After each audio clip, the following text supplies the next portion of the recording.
కోర రాజన్న మెట్పల్లి వాసి. ఇతడు ఉపాధి నిమిత్తం కొరకు గత 9 ఏళ్ల క్రితం సౌదీ అరేబియాకు వెళ్ళాడు. వస్తుపోతూ ఉండి గత 4 సంవత్సరాల క్రితం అంటే 2020లో పనిచేస్తున్న కంపెనీలో, బల్దియా కంపెనీలో పనిచేస్తూ ఉండగా ఓ వాహనం ఢీకొట్టి ప్రమాదవశాత్తు నేను తీవ్రంగా చావు బతుకులు ఉన్నప్పుడు పెడితే యాక్సిడెంట్ చేసిండు. అరేబియా అతను పారిపోయాడు. ఇతనికి యాక్సిడెంట్ అయిందని చెప్పని కనీసం ఒక 2 నెలల దాకా కంపెనీ యాజమాన్యం కావచ్చు ఎవరు కూడా సమాచారం అందివ్వలేదు.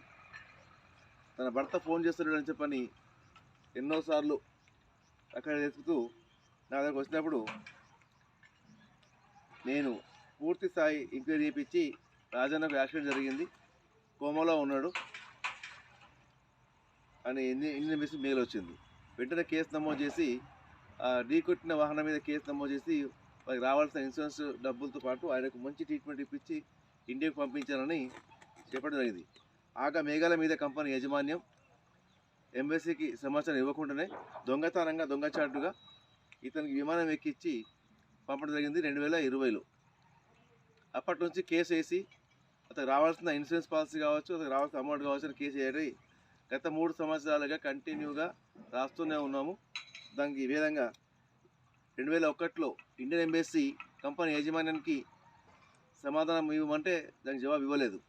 అదే మాదిరి ప్రతి సంవత్సరం రాస్తుంటే ఈ సంవత్సరం కూడా రాస్తే 2023లో కూడా జవాబు ఇవ్వలేదు. కాబట్టి కంపెనీ పైన కేసు వేసి కేసు నమోదు చేసి అలాగే పంపిస్తే ట్రావెల్ ఏజెన్సీ మీద కేసు నమోదు చేసామని ఇండియన్ ఎంబసీ నుంచి ఆదేశాలు వచ్చింది. ఆ ఆదేశాల మేరకు ఎంబసీ అధికారి యంత్రాంగం సంబంధించిన ఏజెన్సీని పిలిపించి శుకశుడి కూడా అతని అకౌంట్ నెంబరు పంపించండి, మేము కేసు ఫైల్ చేసి డబ్బులు ఇప్పిస్తామని కంపెనీ యాజమాన్యంను పంపించిన ఏజెన్సీ కోరడం జరిగింది. ఇతని పాస్బుక్, వీళ్ళ పిల్లల ఆధార్ కార్డులన్నీ ఈరోజు పంపడం జరుగుతుంది. అంటే అడిగేవాడు లేడని ఈ కంపెనీ యాజమాన్యం కావచ్చు, ఏజెన్సీలు కావచ్చు, చాలామంది ఇలాంటి వారికి మోసం చేయడానికి ఉన్నారు. వీళ్ళు అడుక్కొని తినాలి, వీళ్ళు భిక్షాటన చేస్తేనే వీళ్ళకు పుట్టగడుతుంది. ఇల్లు లేదు, జాగా లేదు. 4 సంవత్సరాలుగా వీరి వెనుకుండి న్యాయ సలహాతో న్యాయవాదులు నియమించి కేసు వేసి ఈ 4 సంవత్సరాలకు స్పందన వచ్చింది. ఇదే మాదిరిగా చాలా కేసులు ఇలా ఉంటున్నాయి. కంపెనీ యాజమాన్యాలు ఎవరు దిక్కులేడు, అడగడు అనుకుంటారు కావచ్చు. ఖబర్దార్, ప్రపంచంలో ఎక్కడ భారతీయునికి ఇబ్బందులు ఉన్నా, తెలంగాణ కావచ్చు, ఆంధ్ర కావచ్చు, భారతదేశంలో ఏ ఒక్కరికి ఇబ్బంది ఉన్నా అడిగేవాడు ఒకడు ఉన్నాడని ఈ కేసుతో మీకు అర్థమవ్వచ్చు. ఇక ముందైనా ఇలాంటి వారు ఎవరైనా యాక్సిడెంట్లలో ప్రమాదం సత్తుకొని ఇంటికి వచ్చి కంపెనీ యాజమాన్యం డబ్బులు పంపకపోతే నేరుగా మాకు ఫిర్యాదు చేయగలరు. లేకపోతే ప్రజావాణిలో హైదరాబాద్లో కూడా ఫిర్యాదు చేసి ఎన్ఆర్ఐ సేల్ ఉంటుంది హైదరాబాద్లో, వాళ్ళకు కూడా ఫిర్యాదు చేయవచ్చు. చనిపోయినాక ఇన్సూరెన్స్ పాలసీ ఇవ్వకపోతే కంపెనీ పైన 10 ఏళ్ళకు కూడా కేసు నమోదు చేసి డబ్బులు తెప్పించుకోవచ్చు.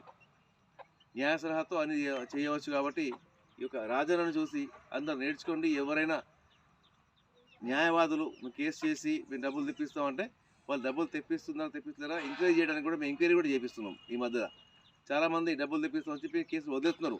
ఇదే మాదిరిగా ఇబ్రాహీంపట్నం చెందిన పర్వీన్, మెట్పల్లిలో మరో కేసు,